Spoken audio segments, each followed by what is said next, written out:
Hi friends, Zoology Simplified channel competitive exams காக degree level zoology prepare பண்ணிட்டு இருக்கோம். PGTRB new syllabus இருந்து unit 8 evolutionary principles series பார்த்துட்டு இருக்கோம். Evolutionary principlesல இன்னைக்கு நம்ம பார்க்க போறது speciation, allopatric and sympatric speciation இதுவரையும் பார்க்குறோம். இது தவிர மற்ற டைப்ஸ் ஆஃப் ஸ்பீஷியேஷனும் இந்த வீடியோவில் பார்த்துருவோம். இதுக்கு அடுத்த வீடியோவில் ஃபேக்டர்ஸ் இன்ஃப்ளூயன்சிங் ஸ்பீஷியேஷன் நான் தனி வீடியோவாக போடுறேன். ஏன்னா இதுவே நம்மளுக்கு கொஞ்சம் பெரிய வீடியோவாக தான் வரும், லெங்க்தியாக இருக்கும். அதனால ஸ்பீஷியேஷன் அப்படின்னா என்ன அப்படின்னா ஒரு புது ஸ்பீசிஸ் ஃபார்ம் ஆகிறது தான் ஸ்பீஷியேஷன். புது ஸ்பீசிஸ் ஃபார்ம் ஆகுறதுன்றது எவல்யூஷன்ல ரொம்ப ரொம்ப முக்கியமானது. இது இந்த ப்ராசஸ் ஆஃப் எவல்யூஷனோ இல்லை கீ ஸ்டோன் ஆஃப் எவல்யூஷன் ரொம்ப முக்கியமான ஒரு நிகழ்வு. ஒரு புது ஸ்பீசிஸ் ஃபார்ம் ஆகிறது தான். புது ஸ்பீசிஸே ஃபார்ம் ஆகலை அப்படின்னா ஒரே மாதிரியான லிவிங் ஆர்கானிசம் தான் ஆரம்பத்துலேருந்து இப்போ வரையும் வாழ்ந்துக்கிட்டே இருப்பாங்க. ஒவ்வொரு கால மாற்றங்கள், என்விரான்மெண்ட்ல நடக்கிற சேஞ்சஸ்க்கு அழிஞ்சு போகக்கூடிய ஸ்பீசிஸ் அழிஞ்சு போயிட்டே தான் இருப்பாங்க. அது மாறுதல் அடையாது. அதனால ஸ்பீஷியேஷன், நியூ ஸ்பீசிஸ் ஃபார்ம் ஆகிட்டே இருக்குதுன்றது ஒரு முக்கியமான விஷயம். அப்பதான் எவல்யூஷன்ல அட்வான்ஸ்மெண்ட் நடந்துகிட்டே இருக்க முடியும். ஸ்பீஷியேஷன் எப்படி நடக்குது அப்படின்னா various ways and various factors, எத்தனையோ விதமா நடக்கும். எத்தனையோ ஃபேக்டர்ஸ் அதை இன்ஃப்ளூயன்ஸ் பண்ணும். நான் ஏற்கனவே சொன்ன மாதிரி கிளைமேட்டிக் சேஞ்சா இருக்கலாம், கிளேஷியேஷனா இருக்கலாம், ட்ராட் தண்ணியே இல்லாம போற சூழ்நிலையா இருக்கலாம். இந்த மாதிரி நிறைய ஃபேக்டர்ஸ் அதை இன்ஃப்ளூயன்ஸ் பண்ணும். மேயர் அப்படின்ற ஒரு சயின்டிஸ்ட் என்ன சொல்றாரு அப்படின்னா ஒவ்வொரு ஸ்பீசிஸுமே ஒரு பயாலஜிக்கல் எக்ஸ்பெரிமெண்ட் தான். ஒரு ஸ்பீசிஸ் ஃபார்ம் ஆகுது அப்படின்னா அது ஒரு பயாலஜிக்கல் எக்ஸ்பெரிமெண்ட். தன்னால இந்த உலகத்துல வாழ முடியுமா முடியாதா, இந்த மாதிரி ஒரு சேஞ்சஸ் நடக்கும்போது அது இந்த உலகத்துல இன்னும் சஸ்டெயின் பண்ண முடியுமா முடியாதுன்றதுதான் இந்த ஸ்பீஷியேஷன் பத்தி மேயர் சொல்றாரு.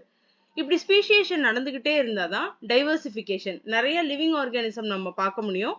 அடாப்டிவ் ரேடியேஷன், ஒவ்வொரு சூழ்நிலைகளுக்கு தக்கன மாதிரி நம்ம அடாப்ட் ஆயிட்டே இருக்க முடியும். ஸ்பீஷியேஷன்ன்றது ரெண்டையுமே சார்ந்து இருக்கு. ஈகாலஜிக்கல் கண்டிஷன்ஸ், என்விரான்மெண்ட்ல நடக்கிற சேஞ்சஸ் கண்டிஷன்ஸ், இதையும் சார்ந்து இருக்கு. அதே நேரத்துல ஒரு லிவிங் ஆர்கானிசம்ஸ்க்கு உள்ள இருக்கிற ஜெனட்டிக் மேக்கப், அந்த டிஎன்ஏவோ ஆர்என்ஏவோ எப்படி மாறுது, அதுவும் வந்து ஸ்பீஷியேஷனுக்கு ஒரு முக்கியமான காரணம் தான். இந்த இதுல ஒரு கொஸ்டின் எடுக்கலாம் அப்படின்னா இந்த ஸ்லைட்ல இருந்து என்ன எடுக்கலாம்னா ஸ்பீஷியேஷன் ஆகிறதுக்கு முக்கியமான காரணம் ஈகாலஜிக்கல் கண்டிஷன்ஸா ஜெனட்டிக் மேக்கப்பான்னு ஒரு ஸ்டேட்மெண்ட் கொஸ்டின் வருது அப்படின்னா எந்த ஸ்டேட்மெண்ட் கரெக்டா இருக்கும்? ஸ்பீஷியேஷனுக்கு ஈகாலஜிக்கல் கண்டிஷன்ஸும் முக்கியம், ஜெனட்டிக் மேக்கப்பும் மாறுறது முக்கியம். இதுதான் அந்த ஸ்டேட்மெண்ட். ஏதாவது ஒண்ணு கொடுத்துருந்தாங்கன்னா அந்த இடத்துல நம்ம அதை ராங்னு தான் மார்க் பண்ணணும். Types of speciation. Types of speciation நிறைய இருக்கு. நம்மளுக்கு போர்ஷன்ல கொடுத்துருக்கிறது சிம்பேட்ரிக் அண்ட் அலோபேட்ரிக். நம்ம ஆனா எல்லா ஸ்பீஷியேஷன் பத்தியும் தெரிஞ்சுக்கிறது தான் நல்லது. ஏன்னா ஒருவேளை ஆப்ஷன்ஸ்ல கூடுதலா வரும், நம்மளுக்கு போர்ஷன்ல இருக்கிறத கூடுதலா வரும். அப்ப அது இல்ல அதுதான் ஆன்சர் நம்மளுக்கு தெரிஞ்சுக்கணும். ஸ்பீஷியேஷனை ரெண்டு விதமா பிரிக்கலாம். Phyletic speciation, true speciation. Phyletic ஸ்பீஷியேஷன்ல ரெண்டு விதம் இருக்கு. Autogenous transformation, allogenous transformation. அதே நேரத்தில் ட்ரூ ஸ்பீஷியேஷன்ல இன்ஸ்டன்டேனியஸ் ஸ்பீஷியேஷன், கிராஜுவல் ஸ்பீஷியேஷன் இருக்கு. இந்த கிராஜுவல் ஸ்பீஷியேஷனுக்கு கீழே தான் நம்ம போர்ஷன்ல இருக்கிற சிம்பேட்ரிக் ஸ்பீஷியேஷனும் அல்லோபேட்ரிக் ஸ்பீஷியேஷனும் வருது. ஃபைலெட்டிக் ஸ்பீஷியேஷன் அப்படின்னா என்னன்னு பாத்தீங்கன்னா ஒரு ஸ்பீசிஸ் அப்படியே இன்னொரு ஸ்பீசிஸா மாறுறது தான் ஃபைலெட்டிக் ஸ்பீஷியேஷன். ஒரு எடுத்துக்காட்டுக்கு ஒரு ஸ்பீசிஸ் ஏ இருக்கு அப்படின்னா அது அப்படியே மாறி ஸ்பீசிஸ் பியா மாறிடும். பி ஸ்பீசிஸ் கொஞ்ச நாள் கழிச்சு ஸ்பீசிஸ் சியா மாறிடும். இப்ப ஏற்கனவே இருந்த ஏ ஸ்பீசிஸோ பி ஸ்பீசிஸோ இருக்கவே இருக்காது, அது அப்படியே ஃபுல்லா மாறிடும். ஆனா ட்ரூ ஸ்பீசிஸ்ல அப்படி கிடையாது. ஒரு பேரண்ட் ஏ ஸ்பீசிஸ் இருக்கு அப்படின்னா அது அப்படியே மல்டிபிள் ஆகி பி ஸ்பீசிஸா மாறும், சியா மாறும். பேரண்ட்டும் அந்த புதுசா ஃபார்ம் ஆன ஸ்பீசிஸும் கோ எக்ஸிஸ்ட் ஆவாங்க. ட்ரூ ஸ்பீசிஸ்ல வந்து பேரண்ட் அந்த ஏ ஸ்பீசிஸ்ன்னு சொல்றோம்ல, அது நியூ ஸ்பீசிஸ் ஃபார்ம் ஆனது பிஓ சிஓ மல்டிபிள் எத்தனை ஸ்பீசிஸ் ஃபார்ம் ஆனாலும் எல்லாருமே ஒரே நேரத்துல இந்த பூமியில வாழ்ந்துட்டு இருப்பாங்க. ஃபைலெட்டிக்ல அப்படி கிடையாது. ஏ வாழ்ந்துட்டு இருக்கும், அது ஒரு நியூ ஸ்பீசிஸா மாறிடுச்சு, பியா மாறிடுச்சு அப்படின்னா இந்த உலகத்துல பி மட்டும்தான் இருக்கும். ஏ ஸ்பீசிஸ் நீங்க பார்க்கவே முடியாது. ஏதாவது ஒன்லி ஒன் பேரண்ட் எக்ஸிஸ்ட் ஆகும் அல்லது நியூ ஸ்பீசிஸ் எக்ஸிஸ்ட் ஆகும். இதான் ஃபைலெட்டிக் ஸ்பீசிஸ்க்கும் ட்ரூ ஸ்பீசிஸ்க்கும் உள்ள வித்தியாசம். இப்ப phyletic speciesல உள்ள ரெண்டு டைப்ஸை பார்த்துடலாம். ஆட்டோஜீனஸ் டிரான்ஸ்ஃபர்மேஷன் அண்ட் அல்லோஜீனஸ் டிரான்ஸ்ஃபர்மேஷன். ஆட்டோஜீனஸ் டிரான்ஸ்ஃபர்மேஷன் அந்த நேமை பார்த்தாலே நீங்க தெரிஞ்சுக்கலாம். ஆட்டோனா செல்ஃபாவே எல்லாம் செஞ்சுக்கிறது, நம்மளுக்கு நாமளே செஞ்சுக்கிறது. அப்ப ஆட்டோஜீனஸ் டிரான்ஸ்ஃபர்மேஷன்ல அதோட நியூ ஸ்பீசிஸை அதுவே ஃபார்ம் ஆயிக்கிறோம். வேற எந்த ஒரு ஆர்கானிசம் டைம் போய் ஹெல்ப் கேட்காது. இதுக்கு எது யூஸ் ஆகுது அப்படின்னா எவல்யூஷனரி ஏஜென்ட்ஸ் லைக் இந்த mutation, natural selection, genetic drift, migration, இந்த மாதிரி ஜீன்ஸ் அளவுல ஏற்படக்கூடிய மாற்றங்கள்னால அந்த ஸ்பீசிஸ் இன்னொரு ஸ்பீசிஸா மாறுது. இதுதான் ஆட்டோஜீனஸ் டிரான்ஸ்ஃபர்மேஷன். சிம்பிளா ஞாபகம் வச்சுக்கோங்க, ஆட்டோனா itself, by itself. Allogenous டிரான்ஸ்ஃபர்மேஷன்ல அது தனியா இருந்து ஒரு நியூ ஸ்பீசிஸ் ஃபார்ம் ஆக முடியாது. வேற ஒரு ஸ்பீசிஸ் கூட, வேற ஒரு சப்ஸ்பீசிஸ் கூட போய் மேட் பண்ணும்போது அது ஹைபிரிடைஸ் ஆகுது. ரெண்டு வேற ஜெனடிக் மேக்கப் வந்து சேருது. அதனால அது அல்லோஜீனஸ் டிரான்ஸ்ஃபர்மேஷன் சொல்றாங்க. ஒரே ஸ்பீசிஸ்ல ரீப்ரொடக்ஷன் நடந்துகிட்டே இல்லாம ஒரு ஸ்பீசிஸ் வேற ஒரு ஸ்பீசிஸோட கிராஸ் மேட்டிங் பண்ணும்போது ஹைபிரிடைஸ் ஆகுது. அதனால வர்றதுதான் அல்லோஜீனஸ் டிரான்ஸ்ஃபர்மேஷன். நெக்ஸ்ட் நம்ம பார்க்க போறது ட்ரூ ஸ்பீசியேஷன். ஆல்ரெடி ட்ரூ ஸ்பீசியேஷன்னா என்னன்னு நான் எக்ஸ்பிளைன் பண்ணிட்டேன், திரும்ப சொல்றேன். பேரண்ட் A ஸ்பீசிஸ் இருக்கு, new species B, new species C, new species D, new species X, Y, Z, எத்தனை நியூ ஸ்பீசிஸ் வந்தாலும் பேரண்ட்டும் நியூ ஸ்பீசிஸும் கோ எக்ஸிஸ்ட் ஆவாங்க. இதுதான் ட்ரூ ஸ்பீசியேஷன். இதுல ரெண்டு டைப்ஸ் என்னன்னு பார்த்தோம்னா இன்ஸ்டன்டேனியஸ் ஸ்பீசியேஷன், கிராஜுவல் ஸ்பீசியேஷன். இதுலயே நம்ம நேம் வச்சே கண்டுபிடிச்சிடலாம். இன்ஸ்டன்டேனியஸ்னா சடனா ஒரு ஸ்பீசிஸ் ஃபார்ம் ஆகுறது, கிராஜுவல்னா கிராஜுவலா டைம் எடுத்து சின்ன சின்ன சேஞ்சஸா மாறி மாறி மாறி ஒரு புது ஸ்பீசிஸ் வர்றது கிராஜுவல் ஸ்பீசியேஷன். ஸோ நேமை வச்சு நீங்க அது என்ன அப்படின்றத சொல்லிடலாம். இது எதனால ஏற்படுது அப்படின்னு பார்த்தோம்னா இன்ஸ்டன்டேனியஸா என்ன நடக்கும், ஜீன்ஸ் லெவல்ல, ஜெனடிக் லெவல்ல ஒரு மியூட்டேஷன் நடக்கணும், ஒரு குரோமோசோமல் அபரேஷன், அந்த குரோமோசோம் ஃபுல்லாமே மாறணும், புது ஸ்பீசிஸா மாறணும்.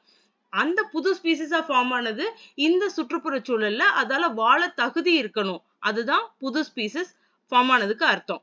அப்ப இன்ஸ்டன்டேனியஸ் ஸ்பீசியேஷன்ல மியூட்டேஷன் அல்லது குரோமோசோமல் அபரேஷன் நடந்திருக்கணும், அதனால ஒரு புது ஸ்பீசிஸ் ஃபார்ம் ஆயிருந்தா அது இன்ஸ்டன்டேனியஸ் ஸ்பீசியேஷன்.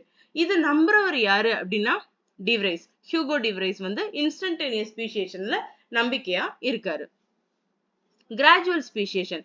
கிராஜுவல் ஸ்பீசியேஷன்ல கிராஜுவலா ஜெனடிக் டைவர்ஜென்ஸ் நடந்திருக்கலாம், ரீப்ரொடக்டிவ் ஐசோலேஷன், அதோட ஸ்பீசிஸ் கூட அதால ரீப்ரொடியூஸ் பண்ண முடியாம வேற ஒரு ஸ்பீசிஸ் கூட ரீப்ரொடியூஸ் பண்ண வேண்டிய சூழ்நிலை ஏற்பட்டிருக்கலாம். இந்த மாதிரி ரீப்ரொடக்டிவ் ஐசோலேஷன்னால வர்றதுதான் கிராஜுவல் ஸ்பீசியேஷன். இதை நம்பினவங்க யாரு அப்படின்னா லாமார்க்கும் டார்வினும் தான். இந்த ஸ்லைட்ல கொஸ்டின் என்ன வரும் அப்படின்னு பார்த்தா இன்ஸ்டன்டேனியஸ் ஸ்பீசியேஷனை நம்பின சயின்டிஸ்ட் யாரு, ஹூ பிலீவ்ட் அப்படின்னு பார்த்தா டிவ்ரைஸ் தான் ஆன்சர். ஆப்ஷன்ல டிவ்ரைஸ் கொடுத்திருப்பாங்க, லாமார்க் கொடுத்திருப்பாங்க, டார்வினும் கொடுத்திருப்பாங்க. இது ஒரு கொஸ்டின் வர்றதுக்கு சான்சஸ் இருக்கு. அதே மாதிரி கிராஜுவல் ஸ்பீசியேஷனை நம்பினது யாரு, நம்பாதது யாரு, இந்த மாதிரி நம்ம தான் ஞாபகம் வச்சுக்கணும். லாமார்க் அதுல என்னதான் நம்பினாரு அப்படின்னா இன்ஹெரிட்டன்ஸ் ஆஃப் அக்யூர்டு கேரக்டர். ஒரு ஸ்பீசிஸ் வாழ்ந்துட்டு இருக்கு, அது அந்த கிளைமேட்டிக் கண்டிஷன்ஸ்க்கோ இல்ல அதோட உணவு பழக்க வழக்கத்திலேயோ ஏதோ ஒரு புது கேரக்டர் அக்வயர் பண்ணிருக்கு அப்படின்னா காலந்தொட்டு காலந்தொட்டு காலந்தொட்டு அந்த புது ஸ்பீசிஸ்க்கு அப்படியே அந்த கேரக்டர் வந்து வந்துருமா. ஒரு எடுத்துக்காட்டு நம்ம பார்த்தோம்னா ஆதி காலத்து மனுஷங்களுக்கு பெரிய பெரிய நகங்கள் இருக்கிறதுக்கு சான்சஸ் இருக்கு, பெரிய பெரிய நகங்கள். ஏன்னா அந்த மாமிசமாகட்டும் உணவுப் பொருள்கள் எல்லாத்தையும் பிச்சு உடைச்சு சாப்பிடுறதுக்கு பெரிய பெரிய நகங்கள் தேவைப்பட்டிருக்கும். காலப்போக்குல அவன் எப்ப டூல்ஸ் யூஸ் பண்ண ஆரம்பிச்சான், கத்தி யூஸ் பண்ண ஆரம்பிச்சான், ஃப்ளஷ் கிழிக்கிறதுக்கு கத்தி, கோடாரி, இந்த மாதிரி டூல்ஸ் யூஸ் பண்ண ஆரம்பிக்கையில அந்த நகத்தோட பயன்பாடு குறைஞ்சுக்கிட்டே வரையில இப்ப இருக்க மனுஷனுக்கு பார்த்தா சின்ன சின்ன நகங்கள் தான் இருக்கும். இந்த கேரக்டர் அப்படியே அக்யூராகி ஒரு கட்டத்துல ஹியூமன் பீயிங்ஸ்னாலே நகங்கள்லாம் சிறுசாதான் இருக்கும் அப்படின்ற மாதிரி வந்துருச்சு. இதுதான் ஒரு எடுத்துக்காட்டு, இன்ஹெரிட்டன்ஸ் ஆஃப் அக்யூர்டு கேரக்டர். நம்மளுக்கு ஏதோ ஒரு ஆர்கன் தேவையில்லை அப்படின்னா அது அப்படியே புது ஸ்பீசிஸ்ல அது இல்லாமலே, அந்த ஆர்கன் இல்லாமலே அந்த புது ஸ்பீசிஸ் வர ஆரம்பிச்சிடும். இல்ல இந்த ஆர்கன் நம்ம வளர்த்துக்கிட்டோம், ஒரு ஹம்ப் வளர்த்துக்கிட்டோம் ஒரு அனிமல் அப்படின்னா அதோட புது ஸ்பீசிஸ்க்கு அப்படியே வர ஆரம்பிச்சிடும். இததான் லாமார்க் பிலீவ் பண்ணாங்க. டார்வின் நம்ம எல்லாருமே டக்குன்னு இந்த ஆன்சர் பண்ணிடலாம். டார்வின் எப்பயுமே நேச்சுரல் செலெக்ஷன் தான். இந்த என்விரான்மெண்ட்ல என்னென்ன சேஞ்சஸ் நடக்குதோ அதுக்கு எல்லாத்துக்கும் வாழ தகுதியான ஒரு மிருகங்கள் என்ன பண்ணும், நேச்சுரல் செலெக்ஷன்ல வாழ ஆரம்பிக்கும். இதுதான் டார்வின் பிலீவ் பண்ணது. இந்த 3 சயின்டிஸ்டும் என்ன பிலீவ் பண்ணாங்கன்னு சொல்லி ஞாபகம் வச்சுக்கோங்க. அடுத்து நம்ம பார்க்க போறது கிராஜுவல் ஸ்பீசியேஷன். இதுக்கு முன்னாடி ட்ரூ ஸ்பீசியேஷன் பார்த்தோம் இல்லையா? ட்ரூ ஸ்பீசியேஷன்ல இன்ஸ்டன்டேனியஸ் ஸ்பீசியேஷன், கிராஜுவல் ஸ்பீசியேஷன். இப்போ இந்த கிராஜுவல் ஸ்பீசியேஷன்ல இருக்கிற 2 டைப்ஸ் பார்க்குறோம். சிம்பேட்ரிக் ஸ்பீசியேஷன், அல்லோபேட்ரிக் ஸ்பீசியேஷன். சிம்பேட்ரிக் ஸ்பீசியேஷன்ல ஒரே ஜியோகிராபிக் லொகேஷன்ல ஒரே பிளேஸ்ல பேரண்டல் ஸ்பீசிஸ், நியூ ஸ்பீசிஸ் ரெண்டுமே சைட் பை சைடு எவால்வ் ஆகிட்டே இருப்பாங்க. இவ்வளவுதான் கிராஜுவல் ஸ்பீசியேஷன். கிராஜுவல் ஸ்பீசியேஷன்ல இருக்க சிம்பேட்ரிக் ஸ்பீசியேஷன்ல ஒரே ஸ்பேஸ்ல ஒரே பிளேஸ்ல சைட் பை சைடு இவால்வ் ஆகிட்டே இருப்பாங்க. அல்லோபேட்ரிக் ஸ்பீசியேஷன்ல என்ன அப்படின்னா, மெயினா ஞாபகம் வச்சுக்கோங்க, இதான் கோட் வேர்டு, ஜியோகிராபிக்கல் செப்பரேஷன் இருக்கும். வேற வேற பிளேஸ்ல பிரிஞ்சு போக வேண்டிய சூழ்நிலைகள் வரும். ஜியோகிராபிக்கல் ஐசோலேஷன் இருக்கும். கோட் வேர்டு வந்து ஜியோகிராபிக்கல் ஐசோலேஷன், ஜியோகிராபிக்கல் செப்பரேஷன், இதெல்லாம் வந்தா அது அல்லோபேட்ரிக் ஸ்பீசியேஷன். அப்ப சிம்பேட்ரிக் ஸ்பீசியேஷன்ல என்ன நடக்குது அப்படின்னா, ஜெனடிக் டைவர்ஜென்ஸ், பேரண்ட் ஸ்பீசிஸ்ல இருந்து ஜெனட்டிக்கலா மாறுபட்டு வருது. மைட் பி ரீப்ரொடக்டிவ் ஐசோலேஷன் இருந்திருக்கலாம். வேற ஒரு ஆர்கானிசம் கூட ரீப்ரொடியூஸ் பண்ண வேண்டிய சூழ்நிலை இருந்திருக்கலாம். அதனால வர ஜெனடிக் டைவர்ஜென்ஸ் தான்.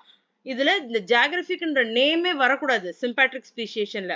அல்லோபேட்ரிக்ல அப்படியே ஒரு இடத்துல இருந்து ஒரு பேரண்ட் ஸ்பீசியேஷன் பிரிஞ்சிருச்சு. நம்ம ஏற்கனவே இதை வந்து டார்வின் ஃபின்ச்சஸ்ல பார்த்திருக்கோம் போன வீடியோல.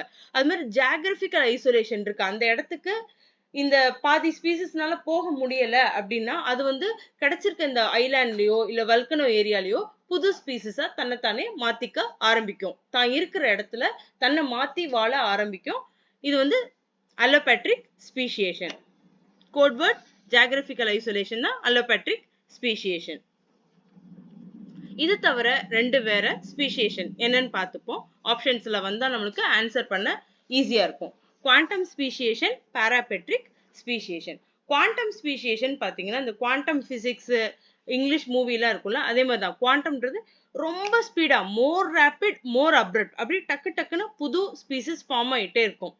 இது எங்க ஒரு எடுத்துக்காட்டு என்னன்னு பார்த்தோம்னா ஹவாய் ஐலாண்ட். ஹவாய் ஐலாண்ட்ல நிறைய எரிமலைகள் தான் இருக்கும். அந்த எரிமலைகள்லாம் அடங்கின பிறகு அங்க அந்த எரிமலைகள் வந்துச்சுன்னா என்ன ஆகும், ஒரு தாவரங்கள் ஒரு விலங்கினங்கள் கூட அது உயிரோட விட்டு வச்சிருக்காது. அங்க ஒரு லிவிங் ஆர்கானிசமே இருக்காது. தாவரங்கள், வெஜிடேஷன், பிளான்ட்ஸும் இருக்காது, அனிமல்ஸும் இருக்காது. அந்த இடத்துல கொஞ்சம் டிராசோஃபைலா, ரொம்ப கொஞ்சமான டிராசோஃபைலா போய் வாழ ஆரம்பிச்சிச்சு. அந்த டிராசோஃபைலாக்கு எனிமீஸே கிடையாது. அதை சாப்பிட வர்றதுக்கு வேற ஒரு பெரிய பூச்சியே கிடையாது. அதனால அந்த டிராசோஃபைலா வாட்டுக்கு மல்டிப்ளை ஆகி நியூ ஸ்பீசிஸும் ஃபார்ம் ஆகி 700 ஸ்பீசிஸ் ஆஃப் டிராசோஃபைலா எங்க இருக்கு, குவாண்டம் ஸ்பீசியேஷன் மூலியமா ஹவாய் ஐலாண்ட்ல இருக்கு. இது ஒரு எடுத்துக்காட்டு குவாண்டம் ஸ்பீசியேஷனுக்கு.